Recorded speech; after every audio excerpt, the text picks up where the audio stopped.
Ever notice how ads always pop up at the worst moments? When the killer's identity is about to be revealed. During that perfect meditation flow.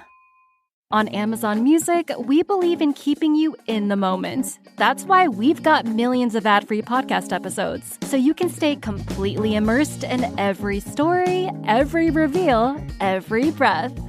Download the Amazon Music app and start listening to your favorite podcasts ad-free, included with Prime.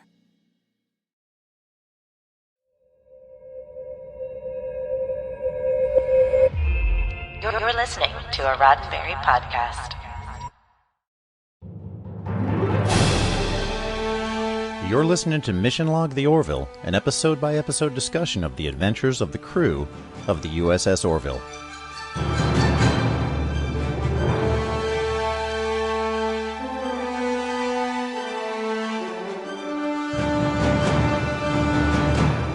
Welcome to another episode of Mission Log the Orville, as we continue to dig deep into the Dark Horse comics by David A. Goodman. This episode, we time jumped to Season 2.5 to discuss Launch Day, the one where Bortus squares off against the Krill as Ked and Ellie investigate a mysterious planet that left the Union decades ago. My name is Jessica Lynn Verdi.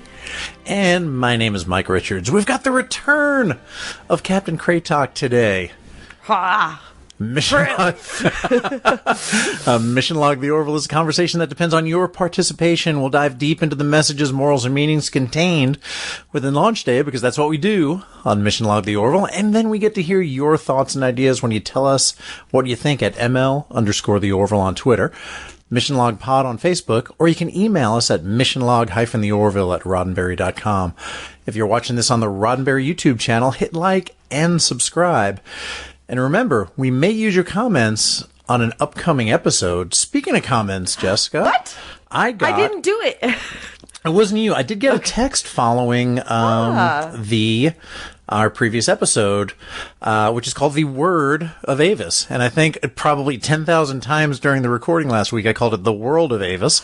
You can retcon that. All of our listeners can retcon that and just imagine me saying The Word of Avis. It's your Midwestern It accent. is. It's kind of like that Long Island / Midwestern accent thing. Right. You say human instead of human. You say world instead of word. Exactly. But here's what we got. At the end of the latest Mission Log the Orville episode, you just said what I've been saying for years. I'm a human being! Exclamation point. Put your damn labels away. Sorry about the fruity language, listeners. Put your damn labels away and stop trying to put everyone into your stupid little boxes. We're human beings, and if you want to treat me differently because of my gender, sexual orientation, or lack thereof, faith, tradition, or anything else, well then... Yeah. More fruity language. More fruity language. And I'm glad that we got that text. I'm glad that nice that comment was resonated with one of our listeners. Yeah, I think in a time where identity is such an important part, people should also be free to just be who they are as well. Yeah. And, more on that later with this episode, I think, because we're going to get into similar identity and discrimination maybe issues in this one. I'm not really sure because I haven't listened to your recap yet. So. Yeah, I know you haven't done any research or work. So no, I'm just going to listen to your recap and then I'm just going to riff. Okay, great. So here's Jessica with the recap. All right, Launch Day, Part 1. We open on Ensign Ed Mercer and Ensign Gordon Malloy 20 years ago, fine-tuning their repartee that we know and love. After a little brown-nosing, Gordon gets to take the blue-nosed Issel back to his home planet, Alabar. It seems the Alabarians are leaving the Union with nothing so much as a wave. In the present, the Orville intercepts Krill vessels entering Union space on their way to Alabar, to neutralize what they perceive to be a threat. An extraordinarily large amount of quantum interference is coming from the planet, and the Krill assume it to be a weapon. Doing the diplomatic thing, Ed and Kelly are able to negotiate 2 days to investigate the quantum disturbance, but are also cautioned by Admiral Ozawa that the Alabar have been radio silent since it left the Union 20 years ago. So they have no reason to not assume it's not a weapon. Is that enough double negatives for you? as well. So if it is a weapon, the Orville is authorized to work together with the Krill for their shared purposes. Ed leaves Bortus with the gargantuan task of keeping the Krill at bay until they can find out more. After a short visit from Claire, Ed and Kelly have their game faces on, which means they look like Alabarians now, and are ready to hopefully find Issel and some sort of answer as to what Alabar has been up to the last 20 years. Gordon and John are tasked with getting as close as they can to the quantum interference in order to determine what it actually is. Ed and Kelly land in the middle of a destitute capital city, a paradigm shift from the world the Union knew 20 years ago. They're ordered by some sort of officer to register as visitors from a different part of Alabar as soon as possible, but not before Ed tames his hunger beast. At a restaurant, Ed and Kelly learn that not only has Alabar lost its easy access to food replicators, but they have been reverted to using currency again, which leads to a very quick dine and dash that hasn't been seen this side of the 25th century. The Alabar president, Ian McKellen, is broadcast for the entire city to see as he triumphantly proclaims that launch day is nigh. He tells his people that all their threats from the outsiders will end tomorrow. The race to find Issel quickens. John and Gordon close in on the source of the quantum interference, and I can confidently say that's no moon. Part 2. Gordon and John look for the perfect place to dock without being noticed, while Ed and Kelly head to the registration office to locate Issel. John scrambles their engine to put quantum energy out at the same frequency as the Death Star, and at the very least they are able to board the orb undetected. Ed and Kelly go to Issel's residence. His mother informs them that Issel is dead. On the Orville, Isaac informs Bortus that the Krill have activated their quantum drives. There's a lot of quantum going on in this too. Quantum mania. Yes, exactly. Did you know Quantum Mania has Ant-Man in the name? I didn't know that. Quantum Mania. Got it. They have grown impatient and intend to head to Alabar to carry out their mission. With a quick bluff, Bortus is able to deter them for the time being. Aboard the Death Star, Gordon and John find nothing and no one. It doesn't seem to be a ship, and no one's working on anything. It just seems to be halls of maintenance, but they do have a lock on the source of the interference and head in that direction. Meanwhile, Ed and Kelly are getting the depressing story of Issel's demise from his mother. He was never the same after leaving the Union. Sad. After Ian McKellen became president 20 years ago, they left the Union because of the outsiders threatening them and weakening them. Issel seemed to feel guilty for being part of the reason invaders were a problem, having been a part of the Union. Ian McKellen blamed the outside world for their society's problems, and the quantum shifter will solve everything come launch day. Just then, Gordon and John encounter the quantum engine, and John deduces that it isn't being used to obscure anything, that the quantum emission is naturally creating that much interference. Unsure, but on a hunch, Ed asks them if it's possible for that amount of energy to shift this whole solar system to another quantum plane of existence, Quantumania, and theoretically, yes, it is possible. Well, whatever it can do, it's about to do. Ed and Kelly decide it's time to go get their other pair of pants, but they are two excuses too late. Issel's mother has already called the authorities and are escorting the outsiders to jail. The increase in quantum activity has made the Krill ready to act, and Bortus, surprisingly, hails the Krill to let them know that they too will join them in the pursuit of an answer. Well, the Alabarian who detained them has found their Union communicator, and it seems like the jig is up, so Ed and Kelly come clean. They were sent here to disrupt the plans for launching and were able to sabotage the quantum shifter. The detainer doesn't believe them. However, he can't afford to be the one who didn't tell the president he knew of a potential threat. So they escort Ed and Kelly through the streets, and as they head toward the Capitol, it gives John and Gordon the perfect window to stun them and rescue Ed and Kelly. Not a moment too soon, Ed, Kelly, Gordon, and John are on their way back to the Orville to inform their crew counterparts that in just a few moments, the entire solar system will be in a different realm altogether. The Krill do not believe that this is the truth, and they intend to go forward with their plans to destroy the planet. The Orville hightails it out of there, the Krill vessels close in on the planet, and within moments the quantum shifter is successful and transports the planet into another realm of existence entirely. Well, Ed and Kelly surmise that while the Alabarians will have been able to solve their outsider problems, they have a completely new problem altogether. The stranded Krill. That's probably the best recap I've ever done. Ever. Yeah, and those Krill are going to follow the Ancana, which says invade and destroy. Invade and conquer. Invade and conquer. It is the will of Avis. Thank you. The world of Avis. The world of Avis. Yeah, we can do that. And I don't know if we're going to just call this like Hunch Day or sure, or lunch something. Lunch day. Yes, welcome to Lunch Day, everybody. Very good. Very entertaining recap. Sure. You know, at least the unedited version was great. And as I sit here, and I'm often doing voiceover work, as I think you are also, from your digs. And sometimes you just have those days where you just cannot get the words out. And I just want to take something and break it.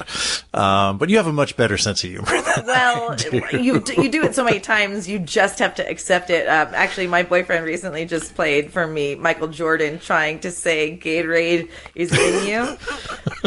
And it's the biggest basketball star of the 90s is just trying to sell. He's slinging Gatorade and he can't, like, they give him a line read that's like, okay, say it like Gatorade. Is it in you?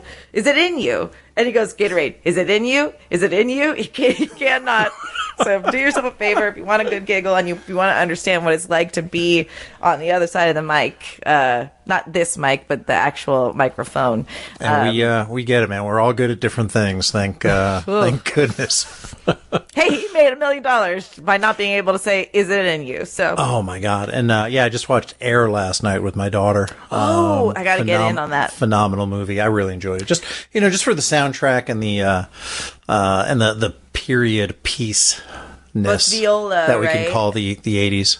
Yeah. It's Jason Bateman, who I love. Is it 80s or early 90s? It's 84-ish. Oh, wow. Okay, I'll have to check it out. Yep. Well, let's recap that later. Take a peek. Yeah, we'll cover that on Mission Log. Air Jordan. Or just Air. What we are talking about today, though, was written by David A. Goodman, illustrated by David Cabeza, and the colorist also Michael Atiyeh. So that team is back. This comic book, however, was released on September 2nd, 2020, almost a full year after The Word of Avis. Initially was slated for a June 2020 release, but Dark Horse. It's hard for a kid from Long Island to say Dark Horse. Yeah, Dark Horse. Dark Horse Comics delayed it until September of 2020 because of the COVID pandemic. So set between seasons 2 and seasons 3.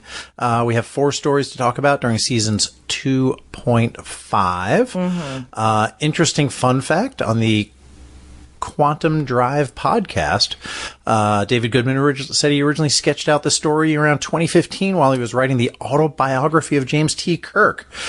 He liked the idea of a massive foreboding construct that seemed to pose a danger to others, only to be revealed as something entirely different. That is so cool. Something I have learned about David, especially because we got to talk about the Honor Society. He's so good about holding on to these ideas and these stories that he has, and then, working on them and fostering them, but then finding where they work later. Right. He had Honor Society for some time. That nugget, that kernel of an idea, and just kind of lets it mature over time.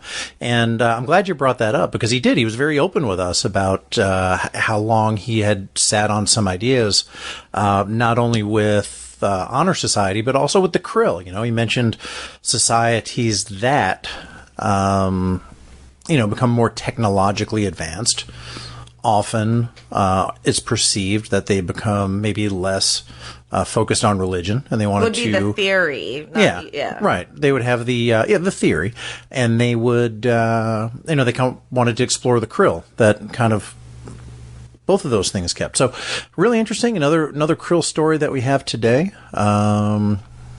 with a returning Captain Kratok, who posed in with the little dialogue box. Aha! I fought with you 12 months ago during season 1.5. Did you read that comic? which was just fantastic. So yeah, Easel, that's how I was saying it. And it reminded me a little bit of the Cell, Tzel, in New Beginnings. Yes. So we have Easel, we have the Cell. Yeah, that's enough. No, I don't think we need too many other variations on that name or that Thank theme. you. Yeah, that's good. We'll see what 3.5 brings us. Exactly right. The Excel. Yeah. So, it's funny because we were just talking last week. Apparently, I had read all of these comics before we did our supplemental episode with David Goodman, in between seasons 2 and 3. So it was during our season 2.5, if you will. Yeah, it was. You were fanboying. You were loving it. And so last week I was like, did we not see Ed Mercer somewhere in a red engineering uniform somewhere in a flashback or something? And we decided, no, that was in one of the comics, and specifically it was in this comic. Right. Looked like engineering duty, but wearing that same pilot, looks like the engineers and the pilots wear the same thing, the red with the kind of gears and the Union logo. So, and they were on the same, Ed and Gordon were on the same duty, right? Routine maintenance on a shuttle. So, again, possibility that Ed flew at some point in his career. Maybe he was just wrenching on shuttles and managing trying to move up to get that sweet gig in command of a space station or whatever that was. Moving up the ranks. He wasn't James T. Kirk. And moving up the ranks quite a bit more than Gordon did in that 20 years. Speaking of James T. Kirk, I had my microphone muted during your recap, but when you said Ian McKellen, I laughed out loud, because obviously that's who that looks like, the president of to us, at least. To us. And there was some talk by David Goodman that some characters were based on real actors. He probably said to David Cabeza that this character is this type of person, or that character is that type of act. I envision that kind of actor, and it was drawn that way. But no specifics are given, right?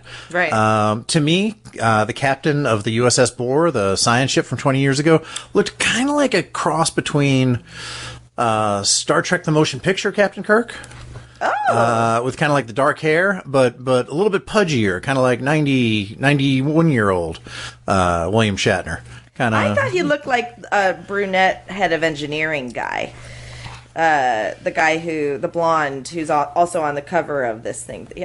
Just at first glance, I thought it was that guy. Okay, Newton. Yeah. Steve Newton. Yeah, he was gone by now, though. He was. He certainly was. But that doesn't mean 20 years ago he wasn't... he looks like Bill Murray, actually, a little bit. He's got Bill Murray's nose. Yeah. So wait, who did you say he looked like to you? He looked to me sort of like a young, pudgy William Shatner. Yeah, I can see that. Instead of like an older, incredibly well-preserved 90-something. He looks like William Shatner. The Michael mask turned out. The Michael mask is exactly Captain Kirk turned out. That's what it looks like. So I was trying to think who the actress, who does the chef lady look like, and I can't. Laurie Metcalf is who I had for a second. Right. At Jackie, is that right? Man, what a funny idea to go get lunch, though. It's so dumb. Yeah. It's so dumb. Ed, also, you have no idea if you're going to enjoy their cuisine. How many times have we seen him have a distaste? Do you have a napkin?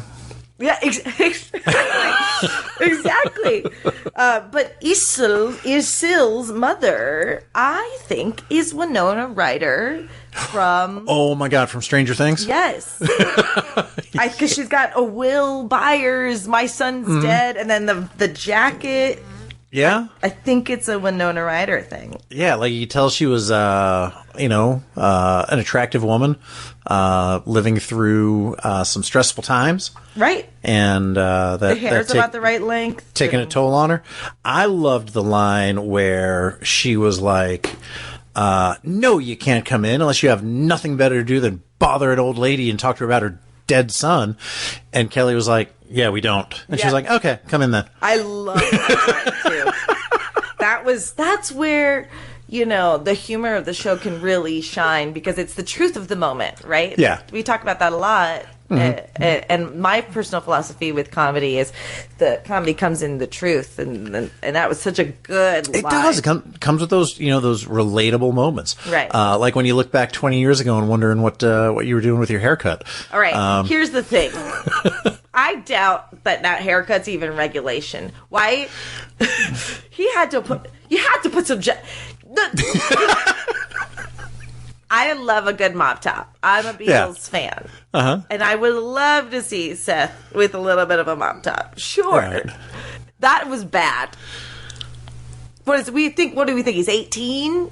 I would think to be, I kind of equate Union Point to being, like one of the military academies. Sure. So by the time you get out of that and you're an ensign, you're probably about 21, 22 years old. Sure. And, okay, that's right. Because then he's in his 40s as the captain. Right. Right. So that's kind of how I, age, I think. So, not to split hairs, 18 or 22, but I think more early 20s. I think you're right. And maybe he had like a pretty squared away haircut, but he was just kind of like heads down, working really hard on the routine maintenance and just was unkempt. Well, correct. Because of the hard work he was doing. Some people are able to grow full beards, but Gordon's, despite being also 22, I think we're going to go with 22. He had a very full ruffian beard for a scruffy boy.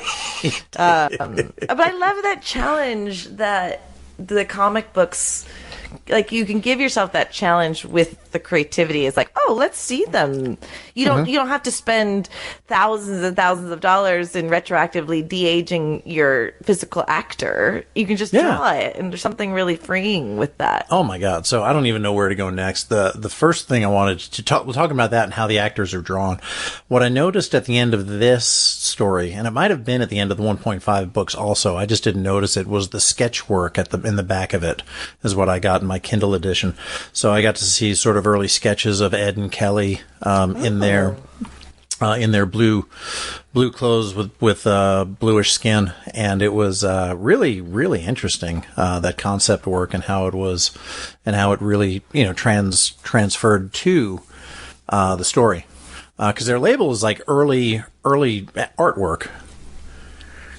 And it was really, really nice to see. I haven't noticed that yet, because I'm moving through this slowly as well. Yeah, sure. So you probably haven't like flipped to the back of the book.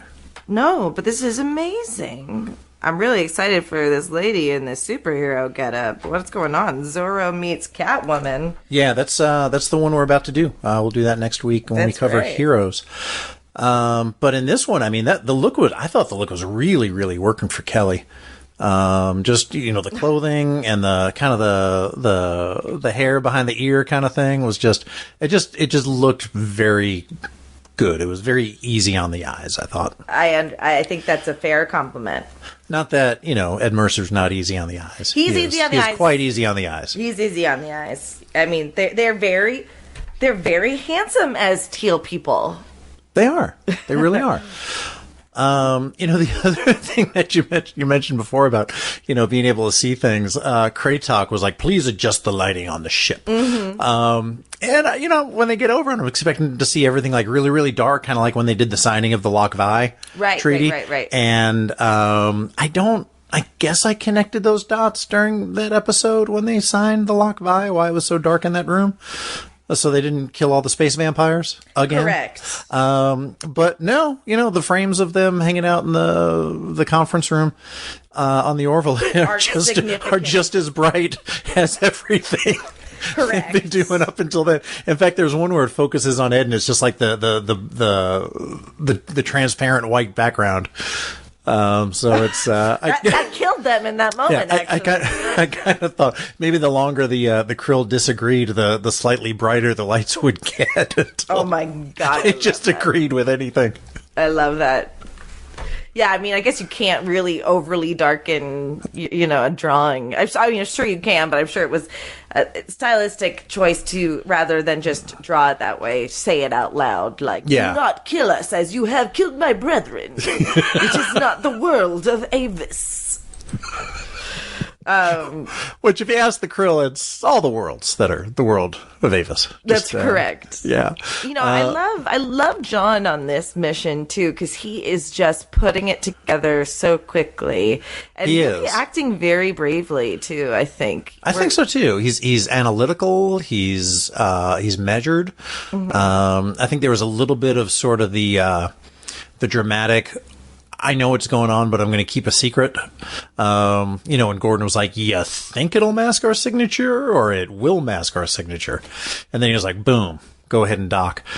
Well, he also wasn't 100% sure. You know what I mean? They had to do it either way. And so that's pretty cool and brave. Speaking of docking, I was thinking about, there's always, in pretty much every sci-fi show, there's like, we're being boarded or they're docking with us. And, Sci-fi 5 on the Roddenberry Podcast Network during their coverage of STS-63. Our own Earl Green wrote an episode hosted by Ryan Myers that talked about how problematic docking in space really is. Right? So you think you're maintaining relative motion. Relative to what? And then somebody else comes in, it's spinning, it's either rotating or tilting, or, there's at least there's three axes that it could be moving on. So you've got to manage those things perfectly and get that lined up. And then you've got to get a seal, and then a seal between what? Different pressures, different gases on the inside, gases that react differently with each other, right? Right now, I mean, you mix two different gases. I can't name what two. I'm not a chemist. I'm not a rocket scientist. But if you mix different gases, they'll explode. Right? So you can't just willy-nilly go doing these things. So, but docking is like when they say, we're being boarded. Like, wow, that's like a feat unto itself. That's huge. Check out Sci-Fi 5. You should, absolutely. It's a great way to make sure you sound smart in front of your friends. But like we've said many times, if you're worried about how they eat and drink and other science facts, remember, it's just a show. You should really just relax. I like that it ups the stakes, though, that I can't believe we're being docked. So. And then when they were walking around on the inside of that place, did you notice how messy it was?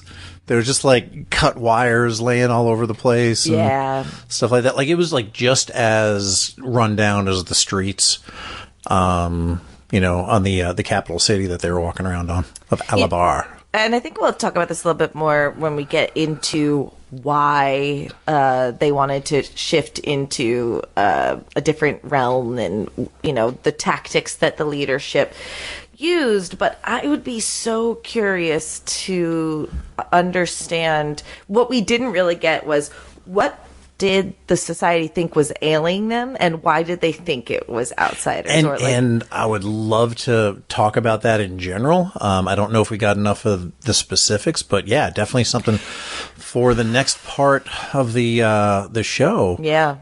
In the meantime, though, we're running out of adventures with the old shuttle. Are we? Oh my God, I didn't even think about that. Yeah, because by the time we get to New Horizons, and there's so many new things in the Orville, right? So I'm always kind of juggling New Dimensions, right? The 2-dimension space episode from season 1, right? New Beginnings from season 1.5, the comic, as well as New Horizons.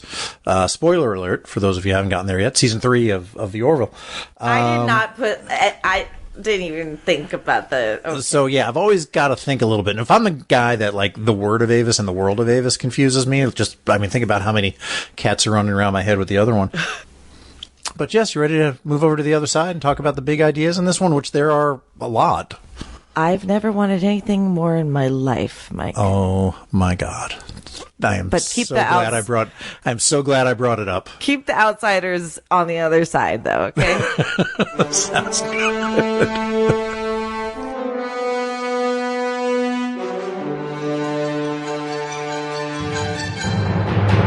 So we've come to the part of the show where we explore the big ideas in the comic book launch day and discuss the messages, morals, and meanings to see if they align with the Roddenberry Star Trek philosophy. So, Jessica, I got a question for you. Uh-oh. No, I'm not. No. Ian McKellen. You mentioned in your recap that he thought, I think you said, if I remember right, he thought that launch day would solve all the problems of the Albarians. That was Ed's deduction. Okay. Do you agree with that deduction? Do you think they believed it? I don't want to assume gender on Ian McKellen's presidential Albarian character. It's a really great question, and I think there are multiple potentials. And my skepticism says that they probably didn't. You know how just like you can convince yourself anything's true? He might at a certain point just be so bullheaded that he believes that outsiders, which I can't imagine there are any on their planet, are the cause of their problems.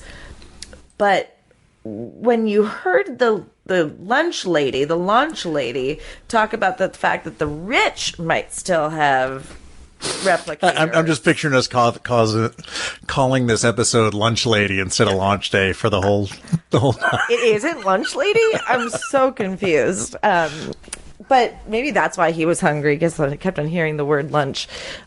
I think when you start hearing about the disparity between the rich and the poor, I can't help but feel like these were people that were just saying, oh, we have to raise prices because of inflation and all of the immigrants are the reason California has problem. You can't, what are they going to do? And so, it's that sort of xenophobia that keeps a very wealthy president or the 1% exponentially more wealthy by making the greater public believe that the problems aren't the problem, that aren't created by the 1%. Yeah, I mean, so forms of government going back, thousands of years have been to, offer a little bit of protection, a little bit of security in return for the people holding the strings of power getting to live literally like kings because they were kings. A little bit of tithe, a little bit of tribute, a little bit of taxation, and they're in the castle, and you're out, toiling away, hoping against hope to get enough, food for your family each and every week. So my default position is that anything a politician says at any time ever is to stay in power. To gain power, to stay in power, to push their agenda, with very, very, very, very few exceptions. So while Ian McKellen may or may not, and I hope everybody realizes that we're not like slandering Ian McKellen, right? Which is actually why the character that looks like him. He really does look like Ian McKellen. Do yourself a favor. Yeah, and so I really think that there were problems, right? Could he solve these problems of inequality? Well, probably not without giving away stuff that the rich have, which ain't gonna fly. Could he solve the problems of whatever problems they were having, whether it be, inflation or just a dilution of their cultural, their, global nationalism, if you will, which I guess is a thing once you're, in a union of different planets, sort of like the planetary equivalent of nationalism. Could he solve those things on his own? Probably not, but you can find people to blame. Right. And then you can have that common enemy, and then you can stay in power for 20 years, which I'm sure is probably longer than the elected official prior to that was allowed to run or to serve. Ought to be. So yeah, I kind of get the idea that, even though there was this, dear citizens, starting tomorrow, all our problems will be over. I don't think they were buying it. On the other hand, old boy was willing to commit. If you're going to take your solar system out of this quantum realm with a giant quantum drive and put it in a different quantum realm on a different plane of existence, that's a pretty bold move. Well, so that's where it's incongruent for me, because you bring up a good point.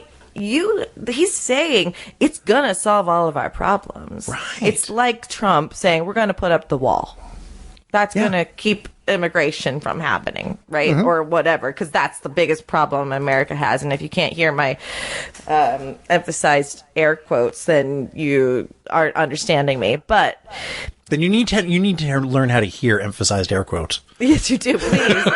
But, like, the wall was never going to be built properly. He just wanted to, like, it was, like, always a wag the dog situation. And he knew it, we knew it, or, people that had critical thinking under their belt. But for him to actually say, we're going to do this and it's going to fix things, then he actually has to put up or shut up, which then makes me believe he does think that that's going to be the solution. Because now you're isolated. I would say between you and your flawless logic and hearing me say things out loud, which often changes my mind from how I'm thinking them, the fact that it was time to flip the switch on this thing and no going back, we are going to be the only ones in the universe, kind of makes me think that old boy believed it. Well, no, and you changed my perspective on it, too. I guess that's why I said at the top, you can convince yourself of anything. There's actually a really great digestible series on Netflix called Explained, and they will spend 10 minutes explaining cults or memory or music, and it's basically just a little not a biography, but a documentary on just subjects that might interest you. And one of them was, in fact, on memory and about how our brains trick ourselves to the point where a woman who was younger when 9/11 happened, she recalled her mom working at the Twin Towers, seeing the smoke billowing over the Hudson Bay and being in terror out of her elementary school window. That girl's school didn't face the bay. There was a window not facing the bay, and her mom wasn't at work that day or something to, like, you'll have to watch the Explained and tell me what I forgot. But you can, another thing I heard once, and I try to challenge this, you're never remembering the memory the exact way it happened. You're remembering the last time you remembered the memory. Yes, every time, and John and Norm talk about this a lot on Mission Log. Every time you create a new, you access a memory, you're essentially building it for the first time. So we're not flawless creatures. I sounds to me like Ian McKellen ran on a platform like, I'm going to change things. I know what to do. This is the problem. Us being part of the union is the problem. There had to be a lot of fear mongering. Had to be a lot of otherism happening. There had to be a lot of xenophobia. Like a half of the people must have believed in it. I also find it strange that Isil or whatever, I can't gather enough from the context of the story whether he believed the president was correct or if he couldn't believe that the president was correct based off of his experience. Yeah, I thought it was he couldn't. His mom said he had a lot of problems with the president, whatever his name was. I want to say Bert, but I know that Pret. Is that right? I think that's right. Pret the Prez. He had a lot of problems with him, which caused him some problems. So I thought that he was always in constant disagreement with this xenophobic agenda. Well, he gave up, because one of the phrasings that confused me was like he couldn't accept that he was part of the problem by being part of the union. So I didn't know if it's because he felt the guilt, but I think you're more accurate. That's how I read it initially, but in rereading it, I think I confused myself. A lot of people like to sensationalize what's going on in our world nowadays and compare it to Nazi Germany and how Hitler used Jewish people and people of color as the problem that was weakening Germany. And they're, I think, using this as an allegory for that, or, using that as an example. But it's happening today in America, which is why people tend to draw similarities. And, I mean, Trump's an idiot, and unfortunately, Hitler was a little bit smarter. But there's still a playbook for how to garner support, and part of that playbook is look at the Latinos as the problem. We shouldn't let them into our country, and these 5 things that actually Americans are doing is the fault of the immigrants. And so, yeah, there is that playbook, and one of which is to dehumanize. I mean, that's Correct. why Hitler called, the Jews vermin, and that's why, Right. Trump called, Mexicans animals. Yes. And, Yes.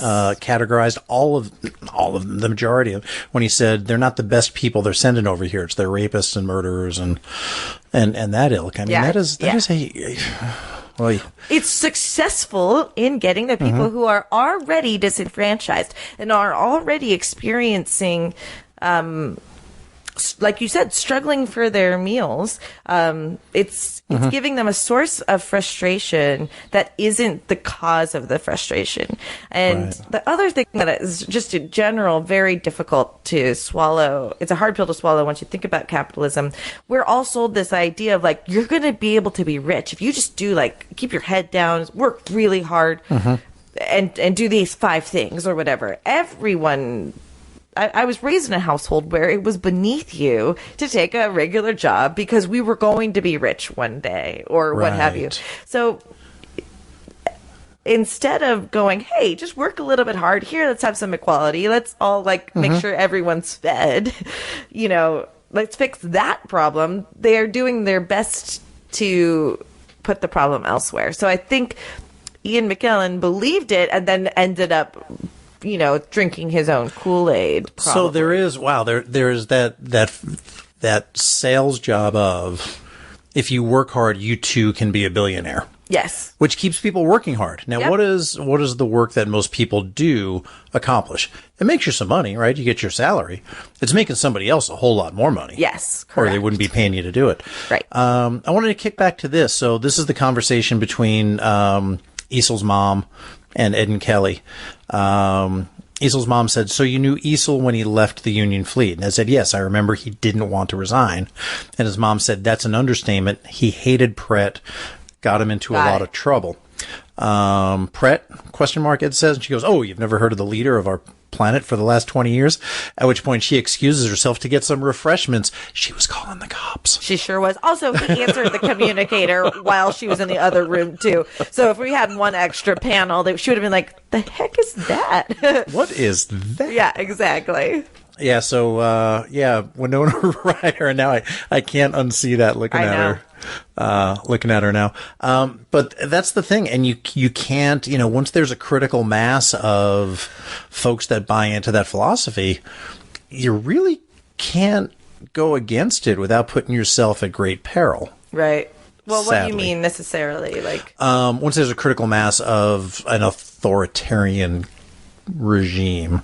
I see. In Yeah, power. there's a critical mass is how I refer to it. It's exactly right. A lot of people have also felt like our society's been building up toward it in the last 10 years. They're just expecting the apocalypse to come around the corner. Well, and that's the thing. And I've heard, we talked about this, I think, when we covered something like Gently Falling Rain. And there were folks saying like, fascists, there's fascism here in the United States. You look at the atrocities that happened under Hitler and Nazi Germany, right? That is the gold standard, right? That doesn't mean nothing else is fascism, right? That's correct. Yeah. There's things that have to happen to build up to that being the result of fascism. Exactly right. But yeah, so it just kind of going back to that. I mean, there's the argument that, hey, we're not Nazi Germany, and it offends me that you're comparing us to. I'm not comparing us to Nazi Germany. I'm just saying that we've got xenophobic tendencies in this country. We always had. We've been really, really good at times. We have allowed more immigration into this country than any other country in the history of the world. We've also deported more people from this country than any other country in the history of the world. And, there's some theories on that. Some are which that we need that workforce at times to bring them in, do some work. And then when we're done with them, we're kind of done with them. And at that point, we either deport or we discourage immigration at those times. And I was kind of wondering, like, what are some of the arguments that make people go down this xenophobic pathway. And there's basically 4 of them that I came up with from researching across different websites on the internet. And this website right now that I'm reading from is called verywellmind.com. Number 1, social and economic insecurity. People often look for someone to blame in times of economic hardship or social upheaval. Immigrants and minorities are often scapegoated as the cause of society's ills. Number 2, lack of contact. People with little or no contact with people from other cultures or backgrounds are more likely to be fearful or mistrustful of them. In other words, people hate what they fear and they fear what they don't understand, which right now is just about everything. That's Media a good point, yes. portrayals, the way immigrants and minorities are portrayed in the media, can also influence people's attitudes towards them. If they are only shown in a negative light, it can reinforce people's prejudices. And then finally, fear of strangers. In general, people are more likely to be afraid of unfamiliar things. Kind of very closely to what we just said. This can apply to both physical appearance and cultural differences. So those kind of things are pretty, I think those things are always sort of smoldering in our background, right? In our worst human instincts. And it doesn't take much to stoke that into a fire. So I'm just going to, not soapbox, but those 4 things are the exact argument for why representation is good. And when people lament that there aren't enough white people on TV anymore, and I am regurgitating rhetoric. All the black people are taking commercials. Like, this is some things I've heard white people say. While you want to say it's an overcompensation or what have you, I remember my media was inundated with, if that person was black and they were in a TV show, they were a gang member. And if they were Arab, they were a terrorist. And if that's the only representation I have of these cultures that aren't white, then of course I'm going to have a hard time changing my perspective on what these cultures actually are. So yes, representation is good for the people in order to actually work at a more fair rate than the culture. Our culture basically caters to white people. I mean, just think about that out loud. The reason that people are uncomfortable with the diversity, or a better term is the normalization of television and media, is because they're not seeing themselves represented as frequently as they used to be. But when we have actually strong, positive, beautiful representation of characters, then you can change and shift the culture's perspective on someone that is different from you. I hope so. And going back to the Star Trek, the original series, right? 1966. So you got guys that are in their mid 40s that fought in World War II, right? So they were 25 in 1945, and now they're, 46 in 1966. And they got Captain James T. Kirk, white guy. Chekhov, a Russian. Sulu, Japanese. Uhura, a black chick. Spock, an alien that looks kind of like Satan. Right? That was kind of the knock on. Yeah. Pointing to yourself like that. These guys must have been losing their minds. They really must have been. So the reason why I'm an airline pilot right now isn't because of any better reason than Tony Nelson on I Dream of Jeannie, than because of Starbuck on the original Battlestar Galactica, than because of Captain James T. Kirk of the USS Enterprise, of seeing people that look like me, even though, face it, I'm way better looking than those guys. Well, you said my God, so much. But I saw my demographic doing those things, and I thought I could do those things.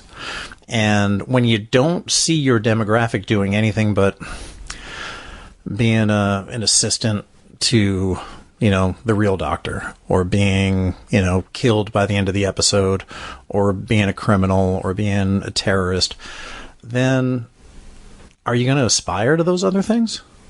Like, where do you see yourself in society? So, and I don't have an answer to that. I just know how that representation positively benefited my sense of place in the world and the kind of things that I could aspire to. The culture benefited you just by because it was a culture that was for you. Mm-hmm. And that's doesn't make you a bad guy. No, doesn't make me a bad guy. Just accept understanding. I just wish it would benefit other people the same way. Well, and what's there, then you get the stories of people who are fighting to change that, right? Mm-hmm. Despite not seeing themselves well represented, are still going, nope, I deserve that. And that is where we're getting and sparking the true change. And I would say you're helping that along as well, too, just by recognizing, the world's a better place for you being a pilot. So it's awesome that you got to be that. Doesn't mean you shouldn't be a pilot, but you get to understand what got you there, and then you do good with that position, ultimately. I hope so. I think that's right. Yeah, one of the things also, shifting gears just a little bit, because if I don't say it now, I'll forget it forever, is the episode did remind me somewhat of, I believe it was a season 4, it might have been a season 3 episode. Must have been a season 4 episode of Enterprise, aka Star Trek Enterprise, where with the sort of basic structure of the United Federation of Planets starting to form, meeting some different aliens at that point and having some aliens on Earth, there was a xenophobic pushback in some of the episodes and some terrorist acts committed and sort of a desire to pull back and not be part of this this interplanetary family, which would water down the culture. Yep. The pureness of the culture. So that was explored also in Enterprise, as was one of the things. Did you think about anything from the original series when you saw that party, that launch day party? It had vibes. It had Return of the Archons vibes for me. Yes. Like you're here for the festival? Yes. No, man, we're here for launch day. Yes. We're here for the launch day party. Yes. Because wasn't the leader like behind the scenes too, or making them do that? Yeah, it was Landrew, the computer that was programmed a long time ago. So Landrew felt like Ian McKellen a little bit because he had a face to it, but we never see that person. IRL. Oh God, that was a total deep fake. Yeah. Yes. Oh my God, 100%. Yeah, I would use Ian McKellen as my leader. I'd believe him. Heck there's no Pret. Well, anything else we want to talk about in terms of the big morals and messages? Just the question, man. You think this one holds up to a this? We didn't even really talk about the ending of this, but man, it just reminded me so much of a Twilight Zone episode. Really, as we kind of discuss in this part of the show, whether or not we feel like this episode held up to the Roddenberry Star Trek philosophy. For a lot of reasons, I'm going to say yes, but man, it felt like a Twilight Zone ending. Like, okay, we did our thing, man. We got our own, we're the only star in the sky now. And none of these yucky aliens are around. None of these pesky, except for the Krill that are going to invade and conquer and enslave us all. Oh yeah, it's over for them. They made a much bigger problem for themselves. I actually look forward to, I don't know how they would cover, do all the exposition, but I would love to see what it would look like in the future. Oh, yeah. You know what I mean? Be really interesting. It might be a way to come back, or maybe this planet phases in and out, every couple of 100 years, and you can see how it progresses. Maybe once every 7 days, it progresses 700 years or something like that. And Isaac can spend some time there. I don't know. It's just a thought. We'll never see Kraytok again. Don't get your hopes up. We'll never see him again. Well, so what do you think? Do you think it holds up to the Star Trek messages? I know you just said that, but. I really do. I think it holds up. I loved the Twilight Zone-ness of the ending. But I'm going to go. It's kind of Star Trek-y too. Yeah, it sure is. I want to fall back on a quote by Gene Roddenberry, as I often do. And this quote says, Star Trek was an attempt to say that humanity will reach maturity and wisdom on the day that it begins to not just tolerate, but to take a special delight in differences in ideas and differences in life forms. if we cannot learn to actually enjoy those small differences, to take a positive delight in those small differences between our own kind here on this planet, then we do not deserve to go out into space and meet the diversity that is almost certainly out there. And I think this story really is sort of built around that. These folks cannot appreciate that diversity. And not only are they going to be on their own, they're going to be gone. They're going to be extinct. I mean, it's amazing when you talk about like the different ways why we haven't met at this point. Another technologically advanced society, and 9 times out of 10, it's probably because they've already blown themselves up out of disagreement or what have you, or it's just they're playing too far. You're so right that, gosh, there's always a good Gene Roddenberry quote for anything. And if you are interested in listening to the legacy that Gene Roddenberry left, there is a Roddenberry podcast quoting Gene Roddenberry, where they go through 100 quotes for his 100th birthday. So there's 101 episodes where you can check out something that Gene has to say. And very, very reflective and introspective person who really wanted us to see the best versions of ourselves, but also knew how to critique it as well. Yeah, Rachel True and Trent Venegas did a wonderful job on that show leading up to Gene's 100th birthday. And I look at it as a metaphor, right? I mean, we've got serious problems as the human race. And if we can't embrace the differences between our people and just first consider ourselves people before we consider ourselves of a certain nation, of a certain race, of a certain religion, and just put that humanity first. That was the Star Trek message. That was the message that Kirk delivered, to the young officer who was just smitten with Apollo, in whom mourns for Adonais. It's like, you're a human being. We're the only ones who exist, and we have to stand together. We have to put each other first. And if we don't do that, we are just as backwards as the Alabarians are. Alabarians. Well, Mike, thanks as always for your insight. Thank you. Mission Log The Orville is produced by Roddenberry Entertainment. Technical production by our good friend Earl Green. Our website and your opportunity to comment and connect with us is podcasts.roddenberry.com. If you're watching the live premiere on YouTube, join us on the Mission Log Discord to continue the conversation. If you don't have access, go to patreon.com/missionlog and join for as little as $1 per month. And be sure to join us next time for Mission Log The Orville. We'll have another supplemental episode for you next week.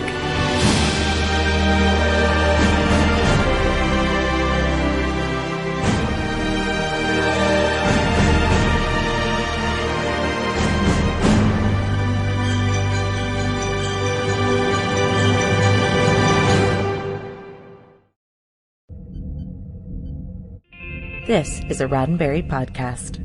For more great podcasts, visit podcast.roddenberry.com.